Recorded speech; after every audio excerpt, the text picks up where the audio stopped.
Depuis son lancement en 2017, le Hyundai Kona n'a jamais su s'imposer sur le marché français des petits crossovers et n'a pas réussi à faire de l'ombre au best-seller de la catégorie dont fait partie le Renault Captur. Après plusieurs années de recherche et développement, laissez-moi vous présenter la nouvelle génération du Hyundai Kona. Aura-t-il cette fois-ci de meilleurs arguments pour espérer rivaliser avec son concurrent français du jour? Eh bien c'est ce que nous allons voir aujourd'hui.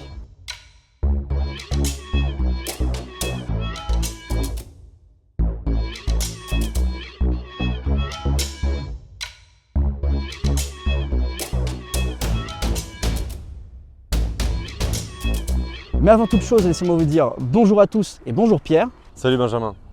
Derrière nous, on a un modèle qu'on a un peu plus l'habitude de voir sur nos routes, c'est bien entendu le Renault Captur. Est-ce que tu peux m'en dire un petit peu plus déjà en termes de dimension, lequel est le plus imposant des deux? Alors oui, en termes de dimension, tout Hyundai Kona, il fait partie des plus grands de sa catégorie.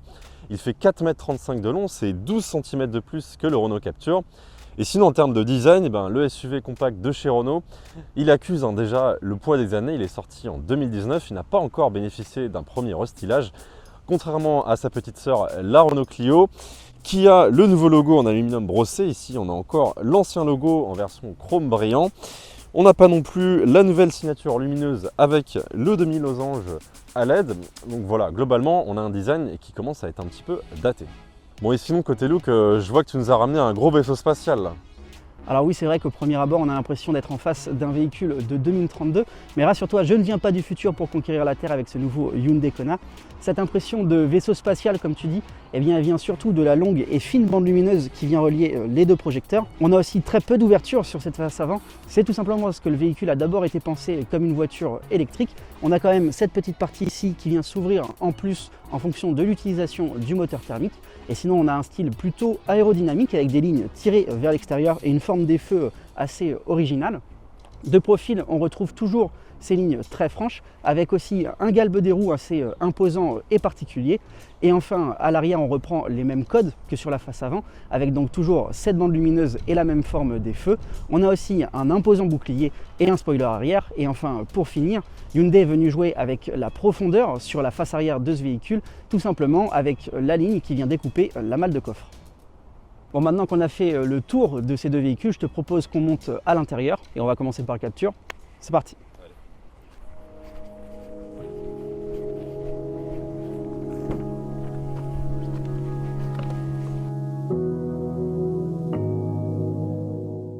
Alors dans ce Captur, c'est simple, on a une présentation qui reprend dans les grandes lignes celle de sa petite sœur, la Clio 5. Alors moi, ce que j'aime bien, c'est que c'est très ergonomique. C'est un peu simple, mais ergonomique. Il y a tout qui tombe sous la main. On a une belle qualité de finition avec cette version iconique haut de gamme, avec pas mal de plastique moussé. Je sais pas ce que tu en penses, mais on n'a pas beaucoup de plastique dur. Ça, c'est plutôt une bonne nouvelle. C'est un peu à l'inverse du Kona, on le verra un petit peu tout à l'heure. On peut juste lui reprocher un léger manque de gaieté à l'intérieur de cet habitacle, mais sinon c'est un quasi sans faute. Et sinon, côté instrumentation numérique, on retrouve déjà en 2019 un combiné entièrement numérique. Alors on n'a pas évidemment tout le système d'Open Air Link avec la grande dalle en L que l'on retrouve notamment sur les nouvelles Mégane, Austral et Espace. Ici on a l'écran vertical de 9 pouces de la Clio, mais il fait le job. Il a l'avantage d'être simple et surtout ergonomique.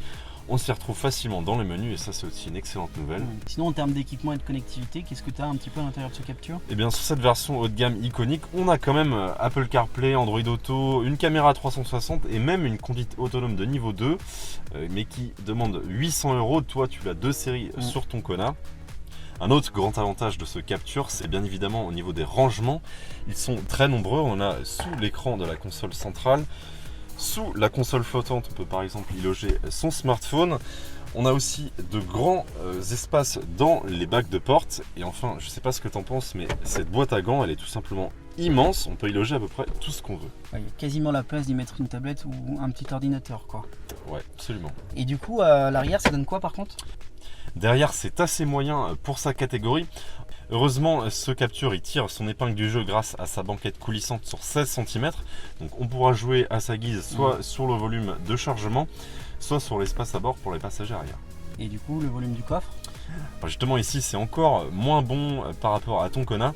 Ici, le volume aussi entre 334 et 454 avec la banquette rabattue au maximum. Maintenant qu'on a vu l'intérieur du Captur, je te propose qu'on aille voir dans ton vaisseau spatial ce que ça donne. Allez, on peut y aller. Alors bienvenue à bord de mon USS Enterprise, déjà tu l'auras remarqué, on se sent tout de suite beaucoup plus zen quand on rentre dans un intérieur clair comme celui-ci. Ouais, c'est très blanc, très clair. Ouais, alors il faudra faire attention un petit peu quand même, ça reste un peu plus salissant qu'un intérieur foncé. Sinon on reconnaît bien la patte Hyundai sur ce Kona, avec tout simplement ces deux écrans de 12,3 pouces, c'est l'équivalent de 31 cm en diagonale.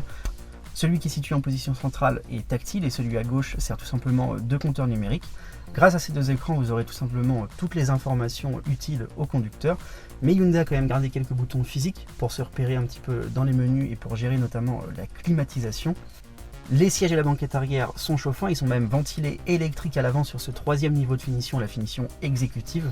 Alors oui, moi j'ai que 2 niveaux de chauffage sur les sièges à l'avant et ils sont réglables électriquement pour le conducteur, mais au niveau du passager, tout se fait à la main. Mais là où le Renault Captur marque des points, t'en parlais tout à l'heure, c'est au niveau des espaces de rangement. Il y en a un petit peu moins sur le Hyundai Kona, mais c'est tout à fait correct, vous avez de quoi ranger un peu ce que vous voulez. Le gros bémol sur ce véhicule, c'est qu'on a surtout beaucoup de plastique dur un peu partout dans l'habitacle, mais au moins ils ont le mérite d'être bien assemblés. Et surtout que ça contraste avec par exemple ce tableau de bord qui est en aluminium brossé, qui est plutôt joli. Et on a voilà, du plastique dur sur les contreportes et sur la partie haute du tableau de bord. Et sinon, l'arrière, qu'est-ce que ça donne ? À l'arrière, tu l'as dit tout à l'heure, mais on fait tout simplement mieux que le Renault Captur, que ce soit en largeur, en hauteur ou au niveau des jambes.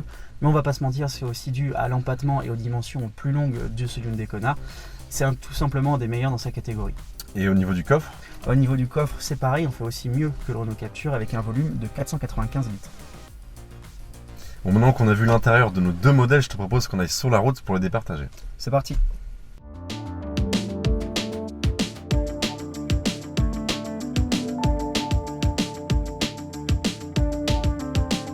Notre Captur du jour, il est motorisé avec le 4 cylindres Hybriditech qui délivre 145 chevaux.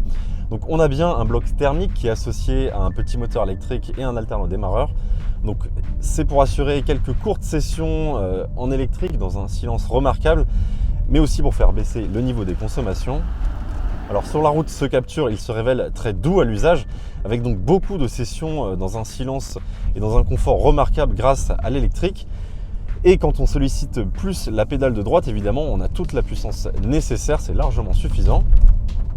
En revanche, voilà, ce Captur, il est légèrement pénalisé par cette boîte automatique Acrabo, donc avec 4 rapports physiques et 2 rapports pour le moteur électrique. Donc quand on sollicite trop la pédale de droite dans une conduite dynamique, on va avoir un étagement qui n'est pas parfait avec une certaine latence à l'accélération. C'est dommage, surtout que ce Captur, il est basé sur le châssis de la Clio 5. À noter ici que ce Captur dans cette version E-Tech hybride est à 1415 kg, donc c'est une centaine de kilos de moins que son rival du jour, le Hyundai Kona. Donc sur la route, ça se caractérise par un petit peu moins de roulis dans les virages et un comportement légèrement plus dynamique. Mais l'avantage de cette version hybride, c'est évidemment ses niveaux de consommation. Ce Renault Captur est passé au labo d'AutoPlus et a été mesuré à 6,4 litres en moyenne, donc ce qui est un bon score, mais le Hyundai Kona fait tout de même un bon litre de moins, donc sur ce niveau-là, le Captur il est battu à plat de couture.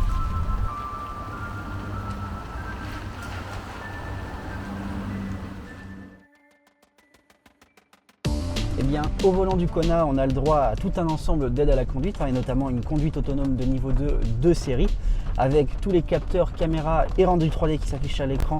Vous allez pouvoir conduire aisément en ville malgré le gabarit du véhicule. La boîte de vitesse à double embrayage, eh bien, elle est plus réactive et plus fluide que celle installée sur le Captur. Elle se gère via un énorme commodo situé derrière le volant. Et enfin, la motorisation hybride, eh bien, c'est la même que sur l'ancienne génération, à savoir d'une puissance de 141 chevaux. C'est pas un cheval de bataille, donc ce nouveau Kona. Il faut y aller en douceur, il invite à une conduite vraiment souple et ça sert à rien d'appuyer sur la pédale de droite comme un bourrin. Vous avez 3 modes de conduite sur ce Hyundai Kona, dont un mode sport et un mode éco. Et vous pouvez jouer assez précisément avec le freinage régénératif grâce à des palettes situées derrière le volant, là où le Renault Captur, lui, n'a qu'un mode break moins précis. Le Kona, eh bien, il tire bien la route avec une direction assez précise.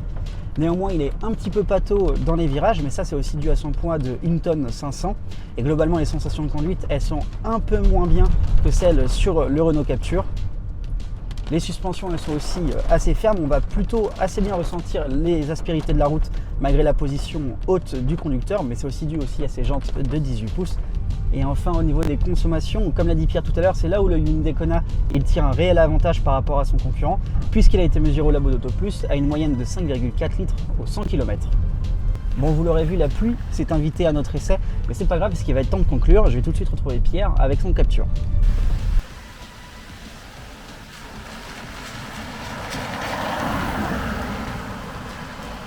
Un dernier avantage de ce Renault Captur, c'est bien évidemment son prix. Dans cette version haut de gamme iconique avec le moteur hybride de 145 chevaux, ce Captur se négocie autour de 34 400 € neuf. Et un dernier avantage non négligeable, c'est vu son âge avancé, ce Renault Captur, il pourra bénéficier de quelques remises directement en concession Renault. Tandis que toi, ton Hyundai Kona qui est tout neuf, je crois qu'il demande un plus gros billet d'entrée. Oui, en finition exécutive, ce Hyundai Kona il est tarifé à partir de 38 900 €. Ça fait quand même quelques milliers d'euros en plus par rapport au Renault Captur à ajouter à l'addition. Dernier avantage pour le Hyundai Kona, c'est que contrairement au Renault Captur, il n'est pas garanti 2 ans par le constructeur, mais bien 5 ans. Ce Renault Captur, il gagne donc ce comparatif d'une courte tête face à un Hyundai Kona qui affiche certes beaucoup de qualité, mais qui affichait un tarif un peu trop élevé. Si cette vidéo vous a plu, n'hésitez pas à nous laisser un commentaire et à lâcher un like. Et nous, on va se retrouver très bientôt sur autoplus.fr. Ciao.